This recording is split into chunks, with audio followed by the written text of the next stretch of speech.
Then students question number 6 solve करने के बाद हम चलते हैं क्वेश्चन नंबर 7 की तरफ। क्वेश्चन नंबर 7 के 3 पार्ट्स हैं। A says define pressure and derive SI units of pressure, ये सेम क्वेश्चन रिपीट हो रहा है। देन बी है explain the effect of change in pressure on the volume of gas, temperature remains constant, यानी कि हमने Boyle's law के बारे में बात करनी है और उसको ग्राफिकली एक्सप्लेन करना है, वेरीफाई करना है। उसके बाद एक न्यूमेरिकल है जिसको हम एंड पे सॉल्व करेंगे।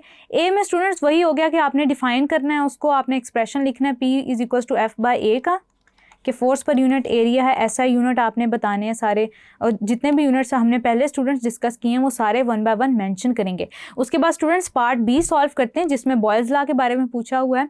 बॉयल्स लॉ की स्टेटमेंट लिखेंगे, उसके एक्सप्रेशन लिखेंगे, और स्टूडेंट्स यहाँ पे आप ये वाला एक्सप्रेशन भी लाजमी लिखेंगे जो इनिशियल और फाइनल कंडीशंस में आप फॉलो करते हैं, P1 V1 is equal to P2 V2। और स्टूडेंट्स जब आप ग्राफिकली वेरीफाई कर रहे होंगे, बॉयल्स लॉ की वेरिफिकेशन लिख रहे होंगे, तो स्टूडेंट्स आप ये लाजमी बताएंगे कि ये at constant temperature Boyle's law को हम डिस्कस कर रहे होते हैं या डील कर रहे होते हैं। तो स्टूडेंट्स जो प्लॉट हम एट कांस्टेंट टेम्परेचर डिराइव कर रहे होते हैं या बना रहे होते हैं उसको हम बोलते हैं आइसोथर्म।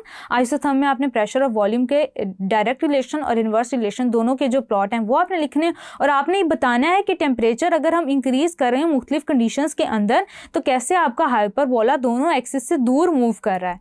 इसको आप डिस्कस करेंगे तो आपका ये क्वेश्चन जो है वो जस्टिफाई होगा। उसके बाद स्टूडेंट्स क्वेश्चन नंबर 7D में एक न्यूमेरिकल है। न्यूमेरिकल कह रहा है कि a sample of air occupies 1 decimetre cube at room temperature, volume बता दिया और प्रेशर बताया, and pressure what pressure is needed to compress it so it occupies only 100 centimetre cube at that temperature. Students आप इसमें Boyle's law वाला formula apply करेंगे। Students आपने करना ये कि आपने प्रेशर को टॉर्क के साथ डील करना है, ठीक हो गया।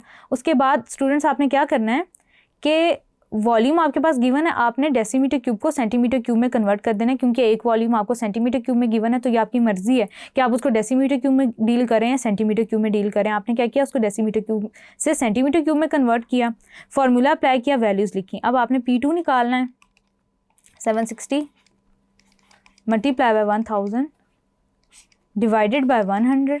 तो स्टूडेंट्स होगा ये कि ये कैंसिल आउट हो जाएगा, तो जो आपके पास प्रेशर आएगा multiply by 1000 divided by 100 centimetre cube है, तो आपके पास जो आंसर आएगा P2 वो होगा